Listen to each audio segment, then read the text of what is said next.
आ रही है, सीधे उसका हम रुख करेंगे। बख्तियारपुर के पोलिंग बूथ पर 2 पत्रकारों को बंदर ने काटा है। बड़ी खबर इस वक्त यही, आपको बता दें कि पहले से ही वहां के लोग बंदरों से परेशान हैं और बार बार लोग यही कह रहे थे कि वहां के बंदरों को जो उनसे दूर भगाएगा उसको वो वोटिंग करेंगे। और बड़ी खबर इस बीच ये आ गई, पोलिंग बूथ पर 2 पत्रकार जो वहां पर खड़े हुए थे उनको, और ये देखिए हम आपको तस्वीरें भी दिखा रहे हैं, वहां पर लंबी कतारें लगी हुई थी लोगों की भी। वहां बंदर से लोग काफी ज्यादा त्रस्त हैं, परेशान हैं और आज भी बाधा पहुंचाने की कोशिश इन बंदरों की ओर से की गई। और इसी वजह से आपको बता दें, जब हमारे सहयोगी ने वहां से रिपोर्ट हम तक पहुंचाई थी उस वक्त उन्होंने कहा था कि बंदर हमारे लिए सबसे बड़ी समस्या है। खाने पीने का सामान हो, छत पर कपड़े फैलाए जाएं, कुछ भी हो, बंदर सब चीजों को नुकसान पहुंचाते हैं। और आज तीसरे चरण की वोटिंग के दिन भी इसी तरह की तस्वीर वहां से देखने को मिली है।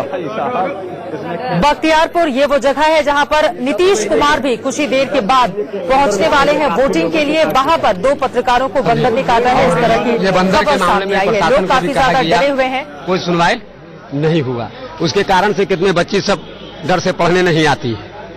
तो ये तमाम लोगों को आकर को आपने कोई कंप्लेन वगैरह की है? बहुत कंप्लेन की है सर।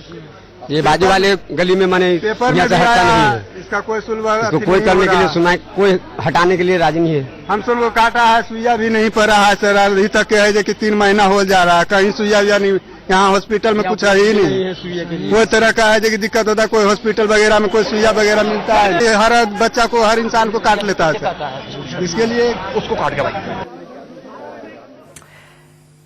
एक वोटर का दर्द आप सुन रहे थे, उन्होंने कहा कि बंदरों से हम लोग पूरी तरह से त्रस्त हो चुके हैं और यहां पर अस्पताल भी नहीं है जहां पर अपने इलाज के लिए कोई पहुंच पाए। बेटियां भी, लड़कियां भी डरती हैं इन बंदरों की वजह से, वो स्कूल जाने से बचती हैं। अभिषेक चंद्रा हमारे सहयोगी इस वक्त जुड़ चुके हैं। अभिषेक, 2 लोगों को बंदर ने काटा है, फिलहाल उन्हें कहां लेकर जाया गया है और व्यवस्था क्या की जा रही है ताकि लोग वहां पर सुरक्षित तरीके से, बिल्कुल शांतिपूर्वक, और यहां पर देखिए तस्वीरें, एक महिला को किस तरह से तंग करता हुआ और उनके भी हाथ पर इस बंदर ने काट दिया है। इन बंदरों को हटाने की कोई व्यवस्था हो रही है क्या वहां पर?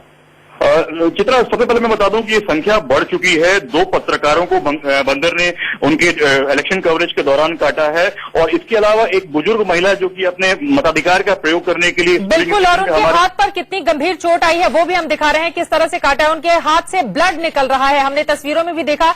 अभिषेक ने उनसे बात की, सुनते हैं। जाने गए कि हमको काट लेगा, हम 2-3 औरत भागी तो हम कहे कि यहाँ पर आके बैठ जाइए तो नहीं काटेगा।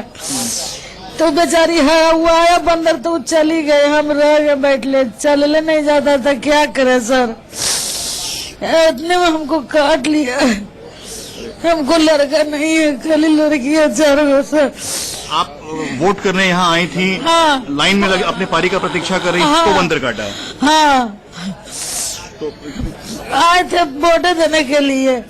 मेहमान पहुंचा गए गाड़ी से, 2 चक्का स्कूटर से, लेकिन वोट देके स्टेशन पर गए। क्या इसमें मानती हैं कि पुलिस प्रशासन का लापरवाही है कि उसको वो लोग बंदर नहीं हटाया?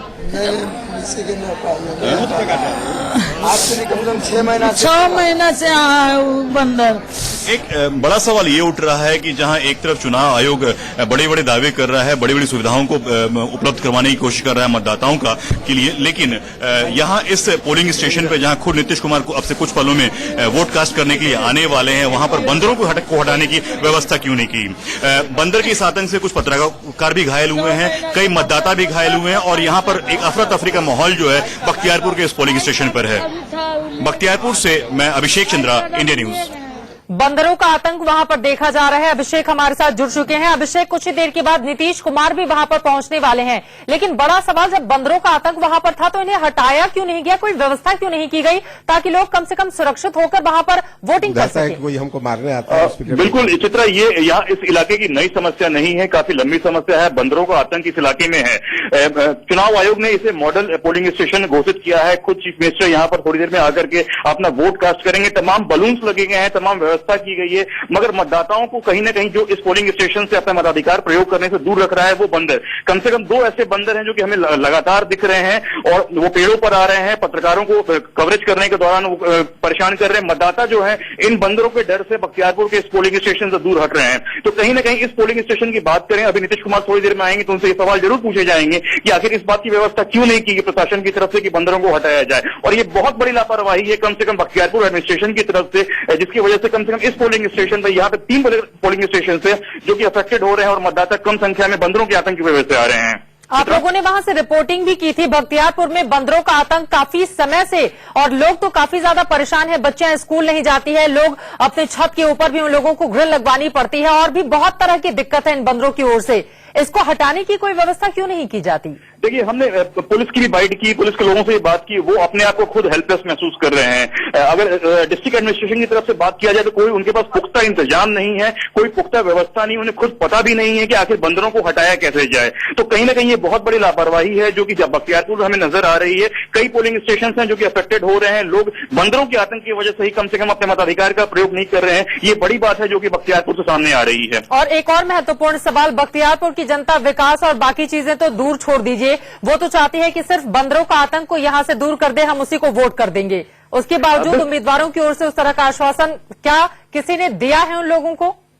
जी नहीं, बिल्कुल ये एक ऐसा मुद्दा है जिसे कि बख्तियारपुर में किसी नेता ने नहीं उठाया। लोग हालांकि गाहे बगाहे इस समस्या को यहाँ के लोकल एडमिनिस्ट्रेशन जरूर उठाते रहे हैं, मगर एक बड़ा चुनावी मुद्दा होने के बावजूद भी किसी भी स्थानीय नेता ने इस बात का ध्यान नहीं दिया कि बख्तियारपुर को बंदर से मुक्त कराया जाए, और ताकि यहाँ के जो लोग रहते हैं, अपने दैनिक काम करते हैं, उनको भी कम से कम बंदरों से परेशानी नहीं हो। तो कुल मिलाकर एक बड़ा मुद्दा ये है बख्तियारपुर में, जिसे किसी स्थानीय नेता ने नहीं उठाया है। चलिए, आप नजर बनाए रखिए, और बख्तियारपुर की ये बड़ी समस्या है बंदरों के आतंक की, इसी पर मैं चर्चा कर लेती हूं। अनुज गुप्ता जी, प्रदीप सिंह जी और विनोद अग्निहोत्री जी, बड़े पत्रकारों का पैनल हमारे साथ स्टूडियो में जुड़ा हुआ है। शुरुआत में आप ही से कर लेती हूं। प्रदीप जी, बंदरों का आतंक इतना ज्यादा है, अब देखिए वोटिंग के समय भी वहां पर प्रॉब्लम क्रिएट कर दी है इन बंदरों ने। लोग कितने परेशान, एक महिला तो रो रही थी। वो बिल्कुल चित्रा जी, जो दृश्य हम लोगों ने देखे उससे एक बात तो स्पष्ट है कि स्थानीय प्रशासन जो है वो पूरी तरह से इस मामले में नाकाम रहा है। बिल्कुल, क्योंकि अगर 1-2 दिन की समस्या होती तो बात समझ में आ सकती थी। अगर कई महीने से चल रही, 6 महीने 8 महीने से चल रही है, तो कुछ कदम उठाना। देखिए, बंदर पकड़ने वाले लोग होता यही है कि उनको पकड़ के जंगल में छोड़ आते हैं। बिल्कुल, उसकी व्यवस्था नहीं हुई, ये अलग मामला है। लेकिन बंदर काट ले, उसके इलाज की भी व्यवस्था नहीं है, ये उससे बड़ी समस्या है। अगर इस तरह की समस्या है उस इलाके में, तो कम से कम इलाज की तो व्यवस्था होनी चाहिए, उसकी भी। और ये बहुत दुखद तस्वीर है। आप देखिए, एक बुजुर्ग महिला जो वोटिंग के लिए और किस तरह से काट के उनके हाथ पर ये मॉडल बूथ है, बिल्कुल, जहां मुख्यमंत्री प्रदेश के वोट देने आने वाले हैं। तो इसलिए स्थानीय प्रशासन की निश्चित रूप से जिम्मेदारी बनती है, और क्यों नहीं इसके बारे में कुछ किया, क्यों नहीं सोचा गया, ये समझना बड़ा मुश्किल है। क्योंकि अगर किसी रिमोट एरिया में होता तो भी एक बात समझ में आती। जब मुख्यमंत्री जहां वोट देने आ रहे हो, जब उनका क्षेत्र हो, वहां पर इस तरह की स्थिति, और ये समस्या काफी दिन से है। इसी सवाल के साथ अनुज जी आपके पास आते हुए, यहाँ की जनता, विकास तो आप छोड़ दीजिए, सड़क, पानी, ये सारी चीजें तो बाद की बात है। वो लोग चाहते हैं कि जो भी उनका प्रतिनिधि हो, बंदरों की समस्या को वो खत्म करने का अगर वादा करे तो वो उसी को वोट कर दें। इतने ज्यादा त्रस्त हैं लोग। देखिए, बिल्कुल राजधानी पटना से जुड़े हुए क्षेत्र में ये हालत है। मगर देखिए, बंदरों के रहने के लिए जंगल थे, वो हमने काट करके शहर बसा लिए, तो बंदरों के पास रहने के लिए जगह कम बच गई। और हिंदू धर्म भावनाओं में साधु लोग कहेंगे कि ये वानर सेना, यानी हनुमान जी की, रामचंद्र जी की सेना के लोग हैं, इसलिए इनको मारना नहीं है। तो कहीं न कहीं इसका रास्ता तो निकालना ही होगा। लेकिन वो घायल भी तो कर रहा है एक बुजुर्ग महिला, इसको देखकर रास्ता निकालना होगा। बख्तियारपुर के दूसरे लोग इन तस्वीरों को देखेंगे तो कौन आकर यहाँ पर, या तो इनको खाना हो, या तो इनको मारना होगा, या फिर इनको सुरक्षित वन्य जीव संरक्षण भी इसके आड़े आता है। अब भाई मेनका गांधी जी का पूरा कैंपेन जो है पशुओं को लेकर के है, उसमें भी कोई मारने के लिए नहीं, हाँ, लेकिन निजाम होना चाहिए, पकड़ने और खासतौर से इलाज की व्यवस्था। नहीं, एक चीज और हो सकती है। देखिए, खास करके आज के दिन, मतदान के दिन, वैसे तो इस समस्या का निदान होना ही चाहिए, लेकिन मतदान के दिन जो मॉडल बूथ आप बना रहे हैं, चुनाव आयोग की भी जिम्मेदारी पूरी है कि जब ये समस्या है तो अधिकारियों के संज्ञान में है ये, तो कम से कम एक लंगूर की व्यवस्था, जिस तरह से जहां दिल्ली में की जाती है कि एक लंगूर वाले को ले आते हैं तो बंदर नहीं आते हैं, कुछ इस तरह के एहतियाती इंतजाम तो किए जा सकते हैं। वहां के लोग इतने ज्यादा त्रस्त हैं, अगर वो अपनी छत पे कुछ फैलाते हैं तो वो सारा तहस नहस बंदर आकर करके जाते हैं, कपड़े वहां से उठा ले जाते हैं, बहुत ज्यादा परेशान है। वो केवल वही नहीं, दिल्ली में भी कई जगह ऐसे क्षेत्र है। मैं कहता हूं कि राष्ट्रपति भवन के आसपास जो सेना मुख्यालय है, या नॉर्थ ब्लॉक और साउथ ब्लॉक हैं, उनमें भी बंदरों का बहुत अधिक आतंक रहता है। जिस मकान में अभी वित्त मंत्री अरुण जेटली साहब रहते हैं, इसमें पहले गृह मंत्री सुशील कुमार शिंदे रहते थे, उस मकान में भी बहुत अधिक दिक्कत होती है। उस मकान के बिल्कुल सामने जहां जॉर्ज फर्नांडिस रहा करते थे, अभी नरेंद्र सिंह तोमर रहते हैं। मुझे ख्याल है कि 10-12 साल पहले एक प्रेस कॉन्फ्रेंस उस मकान में हो रही थी और बाहर जो पत्रकार अपनी कार या वाहन खड़े करके गए थे तो बंदरों ने उसको तहस नहस कर डाला था। लेकिन ये तो बहुत दुर्भाग्यपूर्ण है। एक बुजुर्ग महिला जो बड़ी मुश्किल से वहां तक पहुंची थी, अपने रिश्तेदार से कहने के बाद वो स्कूटर पे बैठकर आई थी वोटिंग के लिए, उनके हाथ में बुरी तरह से उनके हाथ को जख्मी कर दिया है बंदर ने। रिश्तेदार उन्होंने कहा मेहमान, वो दामाद के लिए कह रही थी, उनकी बेटियां ही खाली है ना, 4 बेटियां हैं जी। मगर देखिए जिस बिहार में बम बंदूकों की आवाजें सुनी जाती थी चुनाव में, चुनाव आयोग ने उनको तो रोक लिया, लेकिन इन बंदरों को नहीं रोक पाए। शायद अगले चुनाव से उनको अलग, मुझे लगता है ये एक नई अप्रत्याशित समस्या है उनके लिए, चुनाव आयोग के लिए, और इसका उन्होंने इस पर इसको ध्यान ही नहीं दिया। हालांकि स्थानीय प्रशासन, क्योंकि चुनाव आयोग कैसे काम करता है, चुनाव आयोग तो स्थानीय प्रशासन को ही के जरिए काम करता है, स्थानीय प्रशासन चुनाव आयोग को ही रिपोर्ट करता है। तो ये स्थानीय अधिकारी, जो जिला निर्वाचन अधिकारी, जो स्वयं डीएम होते हैं, ये डीसी, उनकी जिम्मेदारी होती है कि जो उनके क्षेत्र में समस्या हो, अगर अपराध की समस्या, अपराधियों की समस्या है तो उसका इंतजाम करें। अगर बंदरों की, जानवरों की समस्या है, आज तो बंदर है, मान लीजिए कि कोई और हिंसक जानवर वहां उस इलाके में हो, तो ये तो सारी चीजें देखी जाती की बात यह है, पहले से जब जानकारी थी तो कम से कम एक व्यवस्था वहां पर की जानी चाहिए थी। सीधे रुख कर लेते हैं बख्तियारपुर से ही, अभिषेक चंद्रा हमारे साथ जुड़ चुके हैं। अभिषेक, बंदरों का आतंक तो वोटिंग के दौरान भी देखा गया है, लोग पूरी तरह से परेशान हो चुके हैं। फिलहाल कोई व्यवस्था की जा रही है ताकि जो भी बंदर वहां पर थे उनको हटाया जाए और लोग सुचारू ढंग से, आराम से, शांतिपूर्वक मतदान कर सके?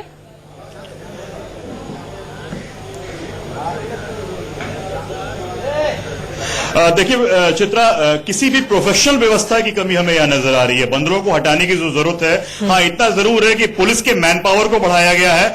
कुछ पुलिस कांस्टेबल्स को बुलाया गया है जो कि मैनुअली मतलब मॉनिटर कर रहे हैं इस बात को कि बंदरों को इस पोलिंग स्टेशन से कैसे दूर रखा जाए। बहरहाल हमारे साथ तिवारी जी मौजूद हैं। तिवारी जी इस पोलिंग स्टेशन के सब इंस्पेक्टर हैं। तिवारी जी, क्या हुआ था सुबह से, बंदर कैसे आतंक फैला है? सुबह से तो बंदर यहाँ नहीं था। हम लोग सेक्टर पदाधिकारी में प्रयुक्त किया, सेक्टर में गश्ती में थे तो ऐसा मालूम हुआ कि वहाँ बंदर आतंक किया है। बंदर यहाँ रहता है और कुछ पहले लोगों को काटा भी है। इस संबंध में थाना अध्यक्ष द्वारा लिखा गया है फॉरेस्ट विभाग को, और उसके लिए हम लोग तो यही व्यवस्था, सुरक्षा की दृष्टि से उसको व्यवस्था करते हैं, बुलाते हैं, हटाते हैं। जब उसको महसूस होता है कि हमको कोई मारने के लिए आता है या फिर तो बंधा हुआ कोई पोसा हुआ था किसी का, जो ऐसा 2 बंदर है जो वही अटैक करके लोगों को, 2 बंदर है। तो सुबह से कितने लोगों को काट चुका है? सुबह से तो अभी सूचना मिली है कि एक औरत को काटा है यहाँ पर। ऐसी तो आप लोगों ने पहले कोई तैयारी नहीं की थी, पहले कोई व्यवस्था की बंदर इस मतदान केंद्र तक नहीं पहुंचे? बंदर के लिए कोई तैयारी खासकर हम लोग नहीं थे। हम सुरक्षा की दृष्टि से व्यवस्था ऊपर छत पर पुलिस को इत्यादि को तैनात किया गया था।